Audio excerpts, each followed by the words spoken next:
Tom Huntington here. I'm going to be our MC, moderator for today's webinar, panel discussion, your Ibm I Security Action Plan. We're bringing this here live to you from Germany, Minneapolis, and Des Moines, Iowa. So got some great colleagues with me that I've been working with for many years. Very excited to be with you. This event is being recorded, and there will be a couple of polling questions along the way, and there's certainly an opportunity for you to ask questions of us by just simply using the question toolbar. Again, the fact that it's being recorded means that we will share the recording with you. Look for an email, check those spam filters. We often hear from customers saying, I didn't get the recording, you promised me a recording. Check the spam filter. All right. Well, Robin, we got you up first. Maybe you can introduce yourself and what you do for HelpSystems. Yeah, thanks, Tom, and I'm certainly happy to do that. Appreciate the invite to be part of this discussion. As you mentioned, my name's Robin Tatum. My official title is the Director of Security Technologies, but what that really means is that I'm one of HelpSystems' evangelists about security, specifically on the Ibm I platform. So we have a number of other experts, both on Ibm I as well as cross-platform, but my focus is Ibm I has been for the last 30 years or so, and as I mentioned just in the wind up here, we were getting together for the first time, Tom, about 11 and a half years ago. That's how long I've been with HelpSystems, which that time has really gone by. So really, you know, a lot of what I do are security scans for customers. I do a lot of the webinars, I do training, I do the State of Ibm I Security study, which I know we're going to talk about a little bit today too. Yeah, you're also an IBM Power Champion, and you and I first met at the Common Conference in Reno, Nevada, I believe. Yep, 2009, that was the first Common I went to. But yeah, I'm a proud part of the IBM Champion program. There's, I think, about 90 of us around the world that are Power Champions.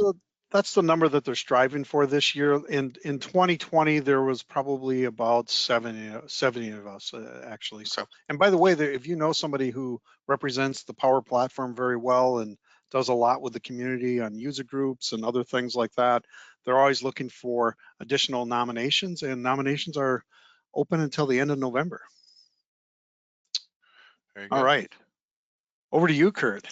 What do you do for HelpSystems?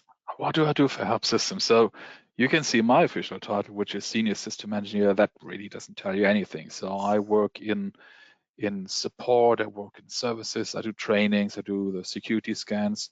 I'm also the technical product manager for the PowerTech line, which is our main line of security solutions for Ibm I. So really my focus is on connecting our customers and potential customers to our Ibm I security solution, just making sure that they get the best out of that. So, and I'm based out of Bonn in Germany, so I'm one of the people who are not based in the US, which today there are quite a lot of those. There's still a lot of those who are in the US, but I'm based in sunny Bonn on the Rhine in Germany, speaking to you from there. Wonderful, thank you, Kurt. And Kurt brings a wealth of knowledge in working with European and really customers around, your customers all over the globe, really. And then I'm Tom Huntington. They label me as MC. I guess I call myself a moderator because I'll do some commenting along the way too on security, just because I don't work in security 100% of my time like Robin and Kurt on the Power Platform. I do get a lot of security questions and do a lot of security discussions with customers. I'm also a Power Champion. I'm one of those 70 Power Champions around the globe that help understand what's going on with the Power Platform, Ibm I, AIX, Linux on Power, etc. And then a longtime veteran of HelpSystems, been here for 30 years. Security has always been on my mind. I feel like I'm always one of those rare breeds that actually understands object level security, Robin, and data rights and all those things. It's just one of those things you just don't forget about. So yeah, you're that guy, Tom. You're that guy. Yeah, Tom, shall we just tell our audience that we had to unfortunately do today without the services of Ms. Sandy Moore? Why? Yes, that's a great point, Kurt. Sandy did have a family emergency. She's okay. She's just helping take care of her family, and wasn't able to join us today, but she is, really certainly our resident expert on antivirus, ransomware, those kinds of things around IBMI. But again, Robin and Kurt certainly have talked a lot about those. So, today we're going to talk about IBMI security first steps, educating yourself so that you can help uncover those vulnerabilities. We're also going to talk about obtaining executive sponsorship, which is always a challenge. We keep saying and seeing a lot of security issues on the IBMI platform, but we do know there's a lot of customers out there that just aren't doing enough about it. And so what do you do too if you don't have time to take care of cybersecurity? We'll talk about that today, the value of investing in cybersecurity, and then we'll also wrap it up with some latest trends or things that we're seeing and what we think might be different in 2021 or maybe the same. All right, so let's do our first polling question. We're also going to drop off our video cameras so you guys can concentrate on content and not what you're seeing in front of you all the time. So let me launch this first polling question. And the first polling question is, what are your goals for IBMI security? Okay, to protect sensitive data, to prevent malware attacks, address compliance issues, get more security education, or you have other reasons for being here today with us? And what are your goals for IBMI security in 2021? If you do click on other, because you can select more than just one, please use the Q&A feature and send us a little chat about what you're thinking about. Okay. So Robin, I'm sure you have some more webinars on security coming up here yet in 2020. Any of those that you want to talk about that are coming up shortly? And I'm assuming in December probably.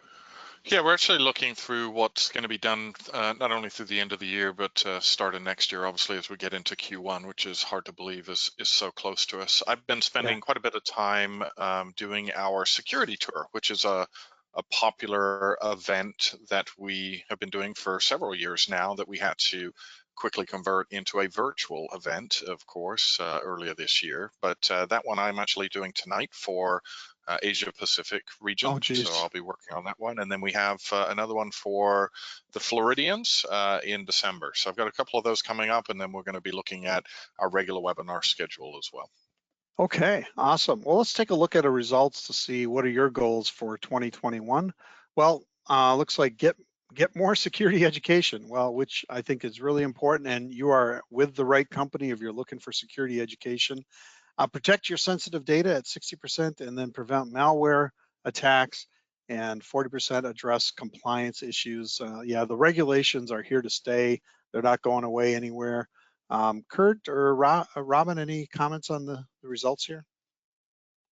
Yeah, I'll go first, Robin, if that's okay for you. So the Absolutely. interesting part for me, is, the sensitive data. So the focus on protecting the data, right? And a lot of it, I'm sure, is related to the fact that in the past years, we've seen such an increase in the amount of data that's being leaked, right? I'm sure that contributes to it being, very high in terms of mindshare.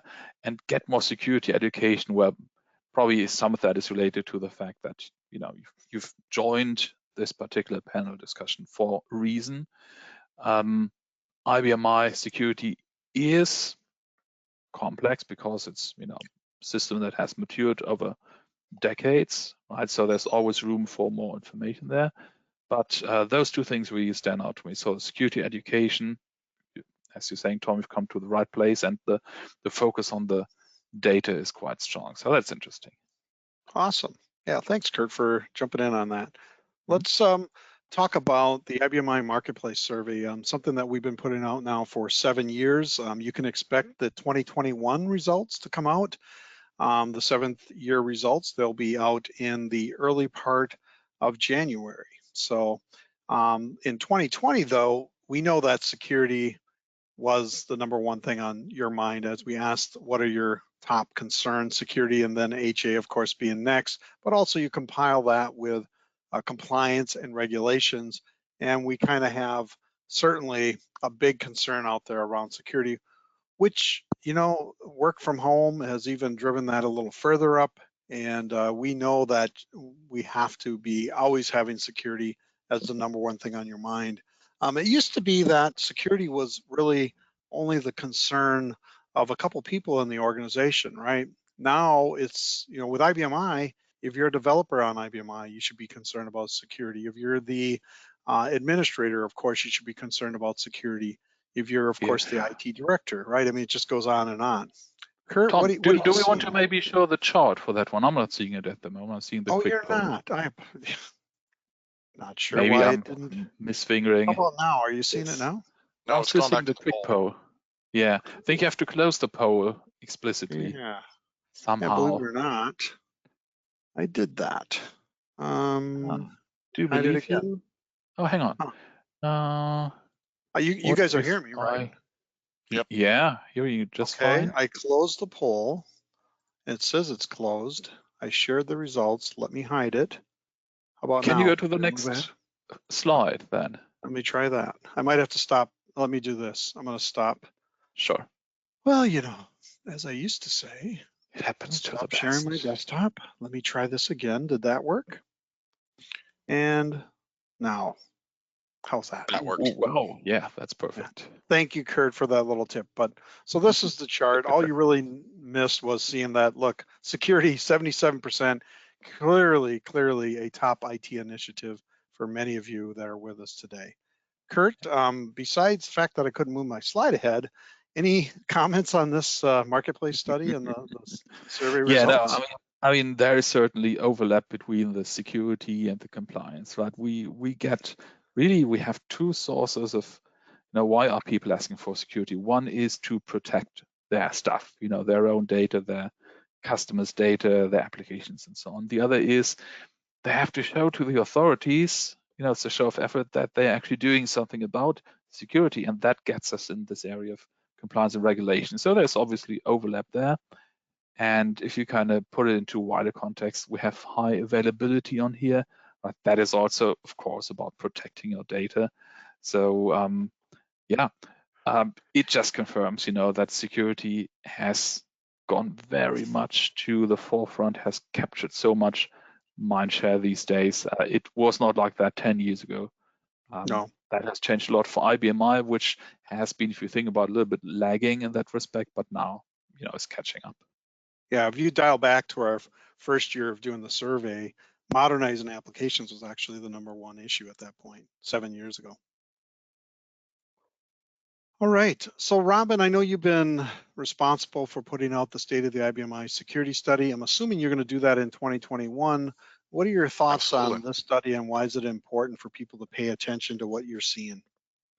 Yeah, this is something I've been involved in actually even before my tenure with HelpSystems. But the State of Security Study is something that we publish every spring, usually March, April timeframe, and it's comprised of data that is collected from actual IBMI systems. So this is always very interesting to me because I think we've got a really great survey in the one you just covered, and there's a lot of information that people provide feedback on. But the difference with the security study is it's actually grabbing metrics off the system. And it's quite interesting sometimes to see some of the discrepancies between what people think is going on with their IBMI system as it pertains to security and what we actually see is in effect. So this is a very valuable document that really does outline exactly how these systems are configured, where some of the weaknesses are, and it gives us, of course, better focus on preparing a mitigation plan when we know what's wrong, where the main areas are. We can start building out that game plan for getting things in line. So it's definitely an important thing. If you go on to the next slide, Tom, it's actually been a document we've been putting together for almost 2 decades, unbelievably. But a lot of the stats in here really haven't changed a ton over time. We are seeing some shifts in certain areas, but there is still very much a mindset that the IBMI is already secure and there's nothing that needs to be done to it. And we certainly push back on that belief. We use the word securable versus secure. In other words, it takes some configuration to get it into that state. And these are the type of metrics that we learn about that give us that picture so that we know that's the case. All right, thank you. And Kurt, are you seeing anything different in the Euro market? Are IBMI customers more secure, securable, or where are they sitting? Yeah, no, I'd love to say, Tom, that Europeans do things differently, maybe a little bit better here, but I'd be a liar because I see the same things in the scans that I do with European companies. The same kinds of things. There's too much all object being just handed out generously to user profiles, too much SecAdam. People are not using the operating systems built-in capabilities to plug in security solution via exit programs. So same. I'm afraid I have to say no advantage to the Europeans in this case.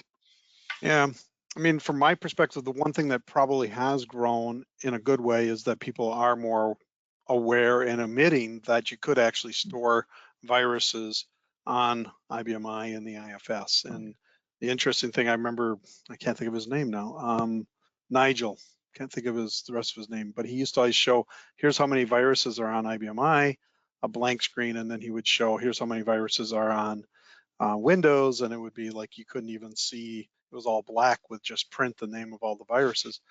IBMI has been, the operating system has been virus resistant, but we certainly have seen people attacking and putting viruses out into the IFS. And I don't mean people, I mean hackers, and your staff is not intentionally putting viruses out in the IFS, right? Hopefully not.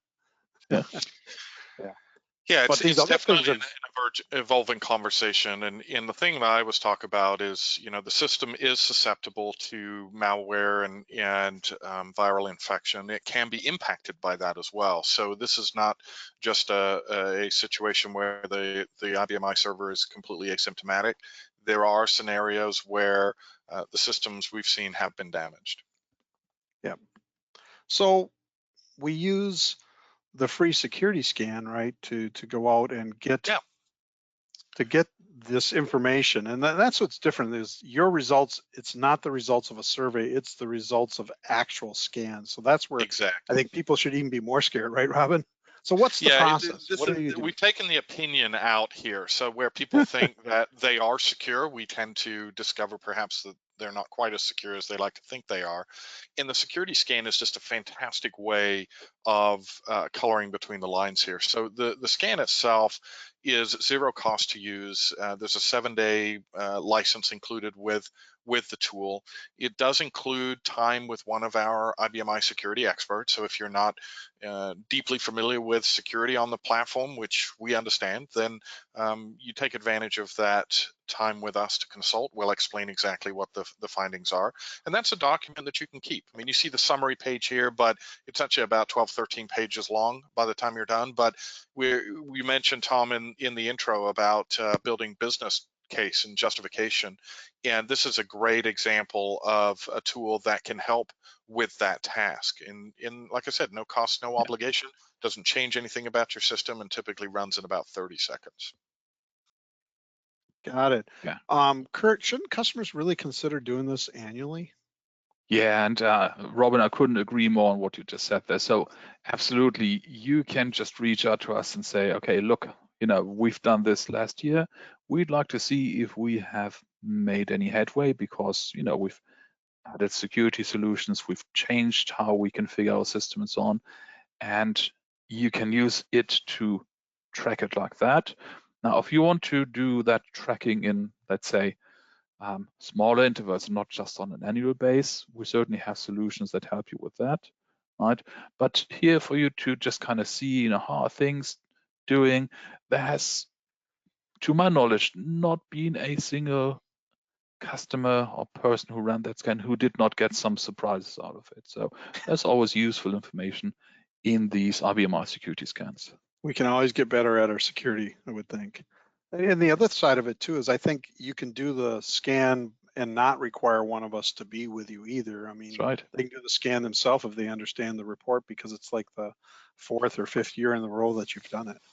Well, and a lot of customers like to scan more than one system. So we'll spend time, we'll explain exactly how to interpret the report on a partition, and then the customer can run it on the other 10, 15, whatever partitions they want. So we don't need to explain every single one. Yep. Makes sense. Well, one of the things that we should always think about is exit point manager. And Robin, I know you had a recent experience with a customer. What happened here, and what are we looking at? So I'm loving this story at the moment. I'm telling everybody that we spend time doing, for example, a proof of concept with about what was transpiring here. But I think it's really important. So we have this idea of an exit program that's, if you think of it as, is kind of like a firewall in a way. It intercepts the transfers of data in and out of the system and in other types of doors and channels beyond the green screen. And in this case, we had a customer who was very interested in securing ODBC traffic and FTP traffic. And so as part of that process, we installed the commercial software, we licensed it with a 30-day key, and we started helping the customer do some basic setup. And as part of that process, I had them run a report. And this was back in June, and it's the first time in my tenure I'd actually seen this. But when the report came back, we didn't just see the activities that we were testing with, we saw a whole slew of other activities. And this is actually an extract from that page. We've had to redact it a little bit, but I'll tell you, the reaction from the customer was very interesting, because as soon as he saw the IP address column, that's the big black rectangle right now, he said, wait a minute, this is an external IP address. And long story short, he investigated. They determined that somebody had misconfigured their perimeter firewall. And while they thought the Ibm I system was on the inside of that protection, it actually was exposed. And somebody had made it through to their internal network. And we had 21 pages worth of connection attempts off of a very basic script. About every 6 seconds or so, a profile attempt was made. You see the admin profile here, that's a red flag right away, right? But we saw root, web, FTP, user123 every 6 seconds that had been transpiring. So we literally discovered a hack happening live during a proof of concept exercise. And needless to say, that was the fastest PO I think I've ever seen. But it really did prove its worth, and goes to show exactly why exit points, exit programs is such a critical part of Ibm I Security. A very good point. You know, I just recently was doing a technology update, and I had network administrators, security professionals, and the IBM I administrators on there. And there was a little argument that pursued, because this company also saw in Exit Point Manager traffic that was coming at IBM I that was not supposed to get through the customer's firewall. So needless to say, the head of security was not happy with the admin team that was supposed to be administrating the firewall, that they too made a configuration change that allowed traffic in. It happens. Mistakes happen. And that's, really, having another layer of security around exit points on IBM I is a good idea. Yeah, I think that's generally a good idea, Tom, to have defense in layers, right? Because there is no single silver bullet that is just going to crack, fix security for everything. So this here is an example of a solution that helps you build that defense in layers. Awesome. Well, let's talk about our next topic here, which is the antivirus discussion, which, again, the belief is Classic. that, pardon? Yeah, this is a classic. I like this one so much. Sorry to interrupt. Yeah. No, that's okay. Yeah, I thought maybe I had a couple little technical glitches already. So the conversation goes, right, you can't get a virus on IBM I, right? And we hear the same thing in AIX and Linux too, but what are your thoughts on this one, Robin? What are you guys seeing? Well, this is just a classic example, like Kurt said, and it was a dramatic example. I mean, here we're looking at a scan of an integrated file system on an IBM I server where there was almost 250,000 viruses revealed to the customer, which, needless to say, was quite startling. There are other examples, of course. I have another screenshot just from a few weeks ago where we discovered almost 700 viruses on a system, and it's not unusual. They're not typically quite as dramatic as this one. This was a worm type environment where it was just creating replicas of itself, so it's pretty dramatic. But it just goes to show that IBM I is not unique in that regard.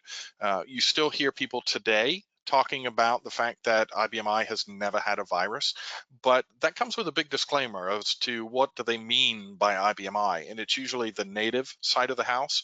So RPG programs, physical files, like things like that, tend to be virus resistant, like you said, but that doesn't mean the rest of the server is, and the integrated file system can host PC files that are infected just as Windows can. So we want to be very cognizant of that and really kind of look to our risk level based on how our server is being used. And those SMB drive shares that a lot of us are leveraging in order to move data back and forth from the Windows world to the IBMI world are a classic channel of the way things come in. And in this case, it was a weekend activity. Somebody had left their PC connected on Friday night and had downloaded an infected file prior to their departure for the weekend, and it just went ham, first of all on the PC, and then it spread through to those connected drives, and ultimately the system did crash. Yeah. And I know the question goes, well, you can't get ransomware on IBMI, can you? You can get anything on IBMI. It's worth noting that. So depending on how your system is used, a classic green screen application is less susceptible to a challenge. But in this case, what we see on the screen, the server itself uses the integrated file system. The OS is there. And so we want to be cognizant of, if the OS doesn't work, then it doesn't matter if our app is immune. It's going to go down with the server.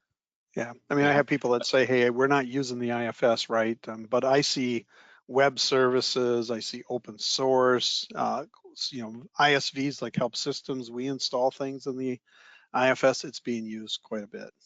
Kurt, any difference in Europe with this area? Not much of a difference here. So I think the threat scenario is pretty much the same in Europe. However, what I always find interesting is that if you look at most of today's companies and organizations, right, you'll find that they would not even dream about not having antivirus, malware protection, whatever you want to call it, on all of their Windows servers and all of their Windows PCs, right? That's not even a question these days. However, this very important server, right, which runs obviously line of business applications, typically is not protected against malware. And I think that really is an issue with the awareness of it, right? Are people aware that malware can be stored on the system? Not always, right? And I think that really is where the risk is these days, that the awareness just isn't there. And really, to legitimize the scanning, IBM added in system values for scanning the IFS probably almost 2 decades ago already. It's been out there for quite a while. Robin, just one more question. Yeah, early 2000s. V5R3? Yep. Wow. So it is. Robin, what was the name of the company that worked with IBM to provide like a first commercial solution for that? I'm trying to remember. Yeah, so IBM added a number of aspects into the operating system actually in 5.3 and then upgraded in 5.4. And they stopped short of actually creating the scan function. IBM did not want to be an antivirus provider. And so they turned to a company called Byteware that actually wrote in conjunction with McAfee, a scan engine that ran natively on IBMI, hooks into the infrastructure environment that IBM added in those releases. So Byteware was the original author of that. Fortunately for HelpSystems, that was one of the first acquisitions that we did out of many in the list today, but a very important and very strategic acquisition. What's that been? Probably 12, 13 years ago now? It has been, yes. Yeah, so that remains part of our portfolio. We've rebranded it since then, so it's part of the PowerTech portfolio, but it's still the same engine. It's not obviously 15 years old. McAfee deprecates their engines typically, a couple times a year, and they give us the source code for that. We migrate it and port it to run natively on I and release that to the customers. So this is a commercial engine. The DAT files that are all important are updated to pretty much daily, and they come directly from McAfee. So this is truly an enterprise engine being ported to run inclusive of IBMI. Yeah, and I'll just throw in too, this runs on AIX, Linux on Power, Linux on x86, and then we also do Linux on the ZOS, which they call Z Linux, I believe, or Z1 or something like that. I think it's so it is ZOS, yeah. Go ahead. ZOS, yep. So it is available for many other platforms too that IBM or x86 technology running Linux can take advantage of. So I think we've beaten the antivirus topic to death here, guys, in this discussion. Robin, let's move ahead and talk a little bit about your work with the CIS group or benchmarks. Yeah, so CS benchmarks it's basically a suite of benchmarks across many different technology platforms that are designed to kind of provide, I'm going to say best practices. I don't love that term, but for want of better expression, the idea that there is some documentation now out there that provides guidance about how a particular platform, operating system, hardware device should be configured from a security angle. So IBMI was never in here. That meant that auditors tended to leverage very ancient links that they would find on their search engine of choice that came from IBM.com or from articles that had been published, 2-3 decades ago, really didn't reflect the current state of the world. And so the inclusion now of IBMI in this CIS, or this Center for Information Security, Internet Security, is a really important step in giving up-to-date recommendations on how the system should be configured. So if you're on 7.2, 3, or 4, you now can download a published benchmark. It gives recommendations, explanations for why things are important, and then you can actually measure yourself against those benchmarks, so you get a better idea of how you would compare. And this was something that I was included in for the 7.3 and 7.4 editions, that allowed us to kind of look in as community experts and say, are these the benchmarks that we want to adopt for IBMI, and are the recommendations being made in line with what we would agree with? So it was an interesting experience. The good news here is that it gives us some guidelines, but we also have to remember, depending on how you look at an auditor, they're now much more educated than they were before the benchmarks were available. But on the flip side of that same equation, we also have to understand that the bad guys now know more about the areas that we are expecting to be improved. And so if you haven't made those improvements, there's better visibility now into where the vulnerabilities lie too. The good and bad of documenting security. Yep, exactly. Yeah. So you don't want to be the last person to fix the vulnerabilities. Got it. Good point. All right. So one of the challenges that we see is that there's kind of a little separation between security is on everybody's mind, yet I know in the scans that you guys do, you continue to see problems out there on IBMI platform, and people are in disbelief. I'm like, they didn't realize their security was so bad and whatnot. And for sure, their executive team doesn't know about it. How do you get executive sponsorship on security projects? And maybe Kurt, over to you, talk about some of the things that people should be thinking about. Absolutely. So I think that there's one thing that really, you want to do if you want to get top management to sponsor your IBM I Security projects. And it boils down to speaking the language of management and assuming the viewpoint, the perspective of management. And what that means is, in essence, you've got to align it with the business goals, which in most organizations means have to be able to show what is the money impact, right? And the money impact is from a security perspective, right? If we're not going to do X, then there's a pretty good chance, a quite high risk of us having the following happen, and that would have the following costs, right? Or if we don't do X, if we don't protect our system like that, right, we have a pretty good chance of being out of compliance with, whatever compliance regime your organization falls into, right? PCI DSS, Sarbanes-Oxley, general data protection regulation, whichever. Typically, there are very few organizations these days that don't fall under any of these, right? So that's the angle you should always be taking. Management cares about the organization's goals, right? Money or not. Align with that. Say, this is how we can help you achieve your goals. This is how we can reduce business risk for our organization. Yeah, so that's really where you should start. And then, I would make sure to not get too technical, not go too much into the details. I know some of the technically minded persons like to do that, but if you're talking to management, you want to keep it short, keep it spicy, provide more information when you're asked to provide that. So that, is what I've seen happen again and again. If you focus it like that, if you put that angle on it, that is when you have a good chance to have your security project being funded from top management. Thank you, Kurt. Robin, any of your thoughts on this? Yeah, I mean, it ultimately just comes down to the fact that management doesn't want to spend money unless they're going to see some kind of return. So with security, it's always interesting because it's not like they're going to be able to produce more widgets or ship faster or retain customers better. But ultimately, it's about the protection of loss of revenue, right? So while we may not be adding to the bottom line, what we're doing is preventing loss from the bottom line. And that's I think, an important kind of twist for a lot of people to think in those terms. When it comes to working on executive sponsorship, the thing for me is be informed, right? It's read the state of Ibm I Security study, read the Verizon study.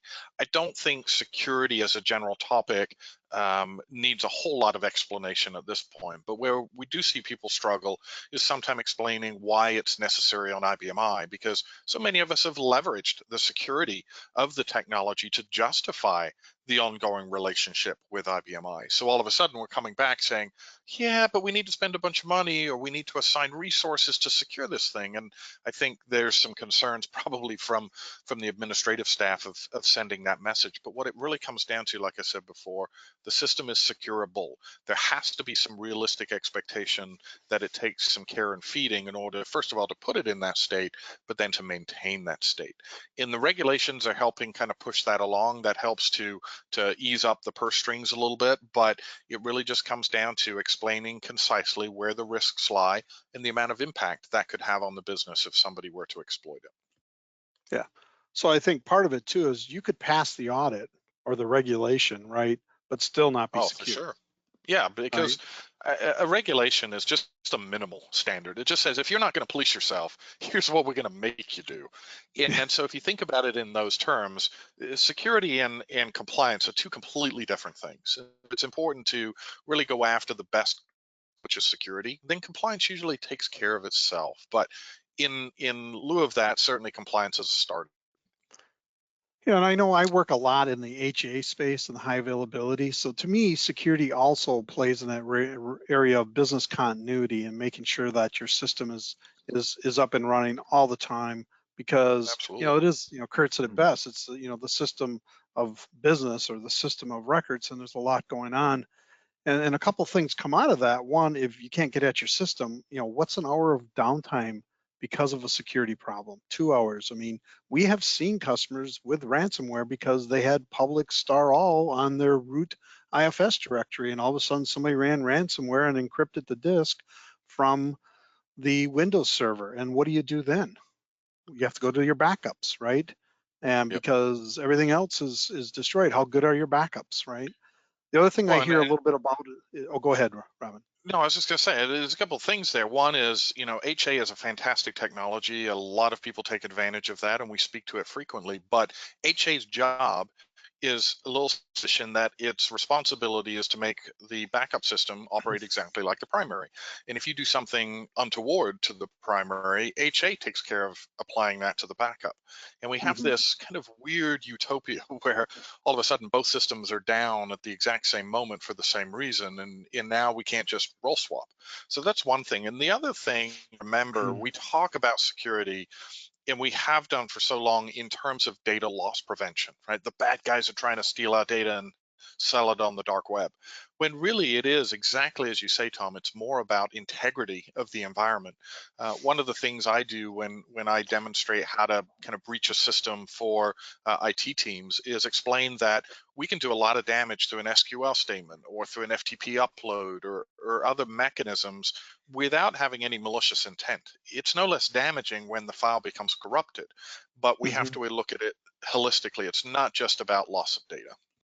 Right. And I recently had a customer, I was discussing the whole HA thing, and they kept bringing up, well, we had a developer. How can you help me if I had a developer who put a program in place or thought they were updating data in test, but it actually updated data in production?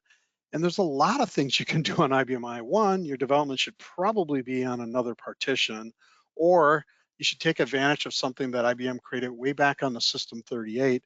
And it's called object level security. Those things do come at a cost, though. I mean, because it does take time and it does take effort to fix your object level security. And quite honestly, it's a problem for a lot of customers. And in realizing that there's a lot of things that IBM has put in place to save you from hurting yourselves, but you have to configure it. You have to put it in place.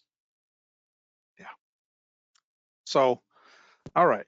I'm not sure we'll solve that problem completely for everybody, but Kurt, from a product perspective, how can we help customers that are looking at IBM I Security with the PowerTech offering? Yes, absolutely. So just one thing I'd mention, since you was mentioning, Tom, that, how can we put things into place and it takes time. We will talk a little bit about that later on the services slide. So there are ways that, we can help you there too. But what you're seeing here on your screens right now is the PowerTech product portfolio. So this is the main line of the security solutions for IBM I that HelpSystems have. And you don't have to worry, there will not be a quiz after this, so you don't have to memorize all of these. The main point I want you to take home from this slide, really, right, is that we have nice, comprehensive, or at least I would say, nice, broadly spread set of solutions that help you with things like compliance, that help you with things like privileged access management, which is the authority broker solution that help you to encrypt your data in the IFS, in DB2, in your backup, right?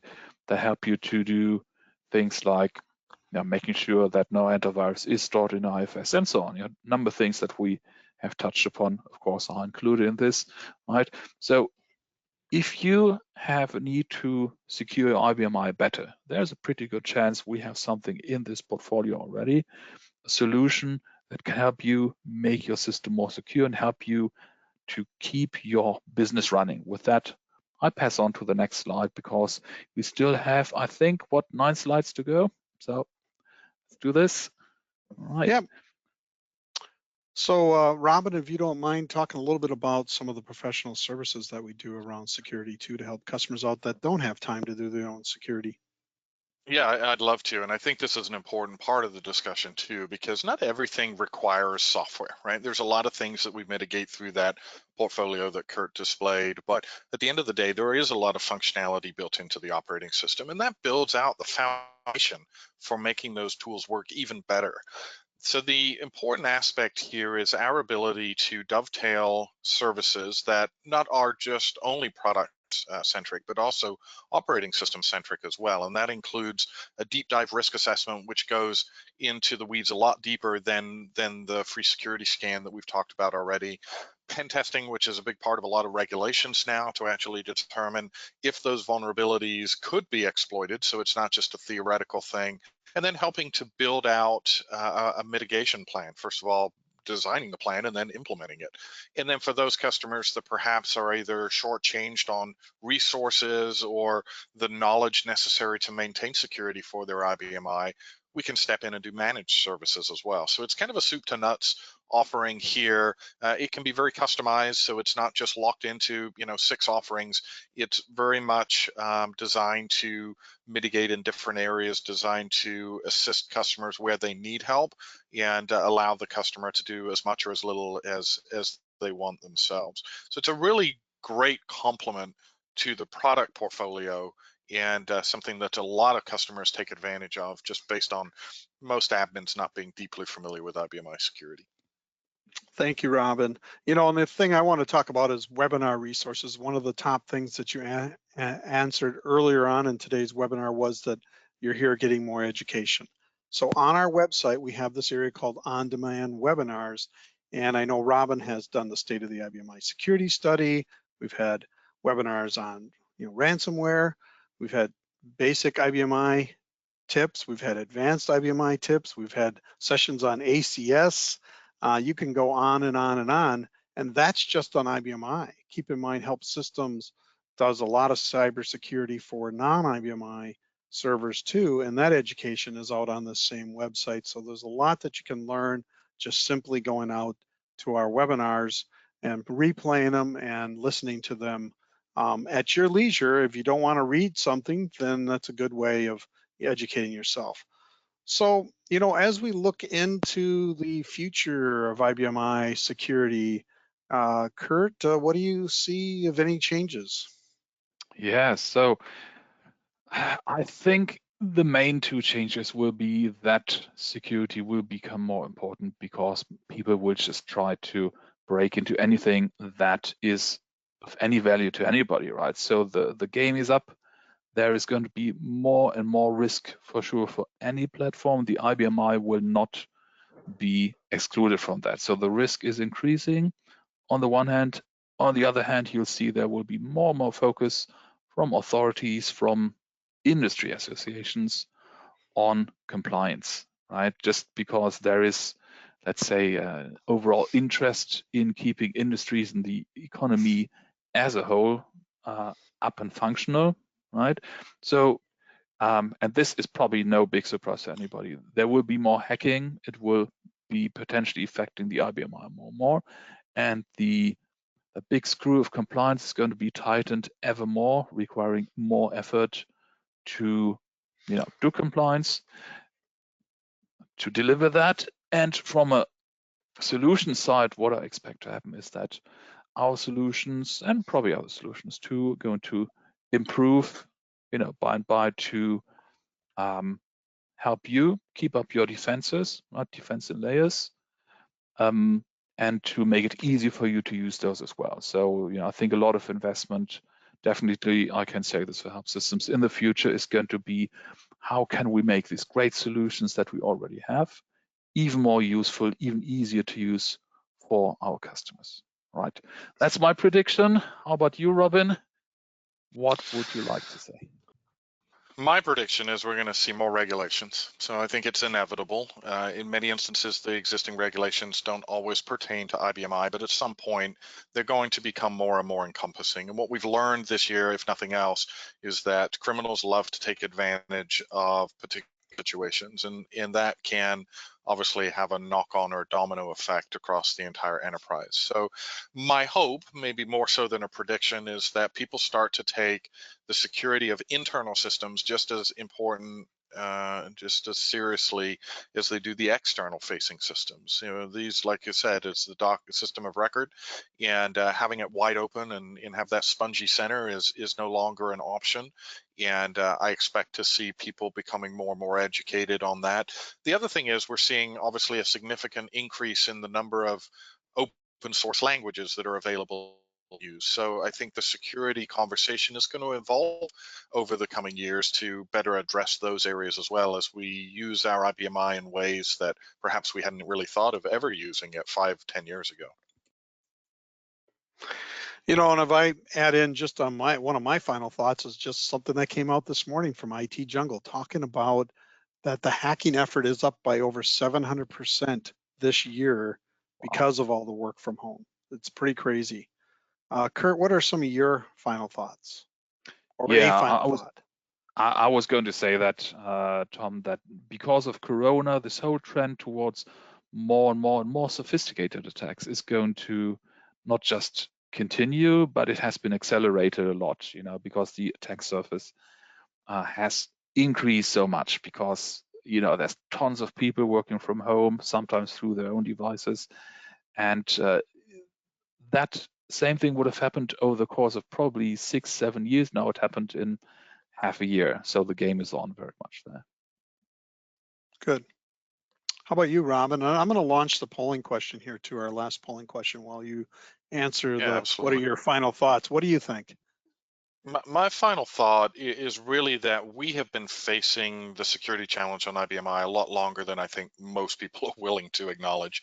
And I think it's time to start mitigating it. And what I tend to see as one of the big inhibitors is people just not being comfortable with the conversation. When you get into a security discussion, it becomes very evident quite quickly that the fear of a data breach or a security event sits actually behind the fear that somebody has that they're going to break an application. And so part of it really comes down to the idea that you can make small changes to begin.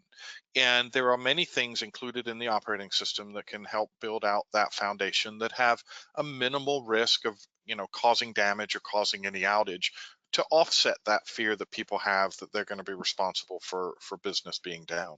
So my suggestion really is that people start there, and a security scan is a great great way to do that.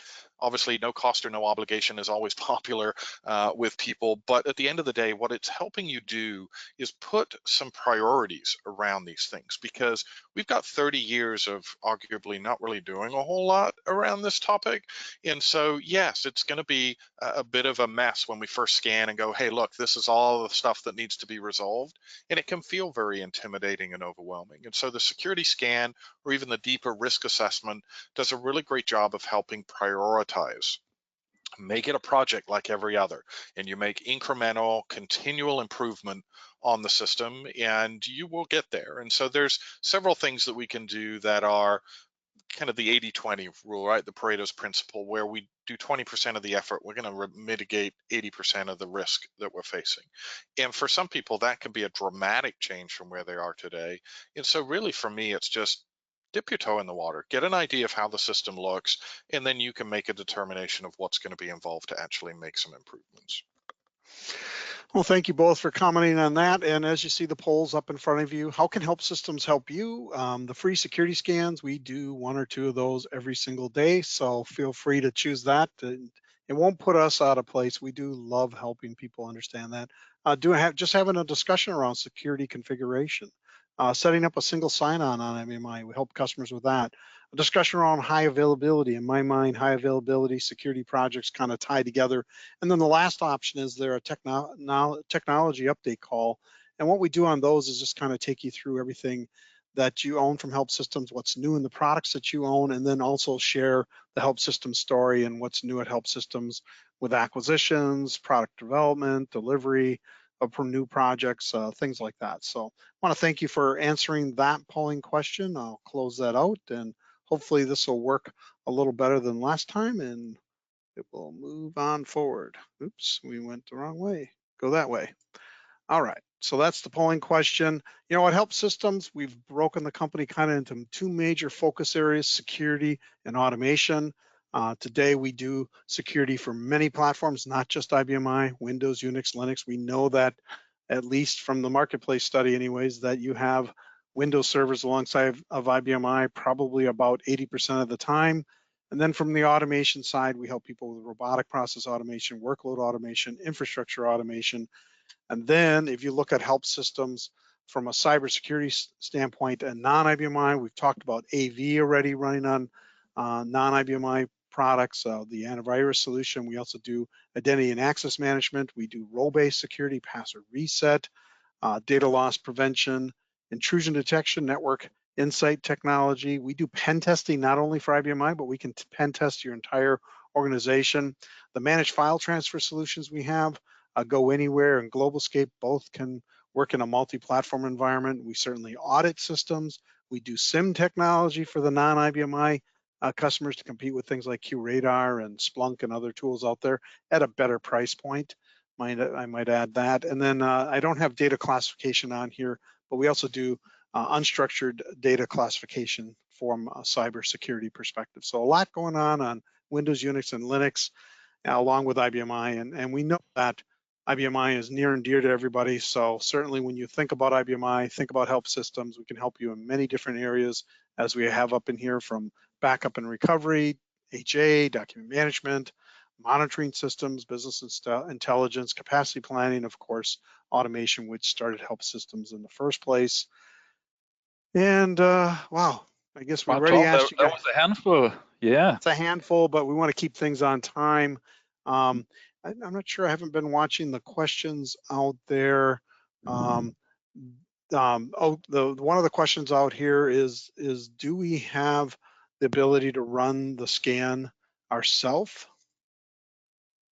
Sure. Right. Absolutely. Yeah, go ahead, Robin. Yeah, we can, like I said, offer you the time for free. So we certainly encourage people to take advantage of that opportunity, but it's not required. The other thing is, if you want to run it on other platforms, while the executable that we download and work with is specific for IBMI, there is a counterpart to this in other parts of HelpSystems as well. So they can do a scan in different on different platforms too. Okay. How about business partners? Can business partners use the scan for their own customers? Do we have people that do that? Yeah, we have a lot of business partners that offer security services and scanning functions to their customers. So we have a team here, a couple of specialists that work predominantly with partners. So if you are a partner and you'd like to offer this to your customer base, absolutely happy to do that. It is still license keyed. The reason for that is when I joined HelpSystems now a number of years ago, we found that people, or some people, were actually charging customers to run a scan, and that was never our intent.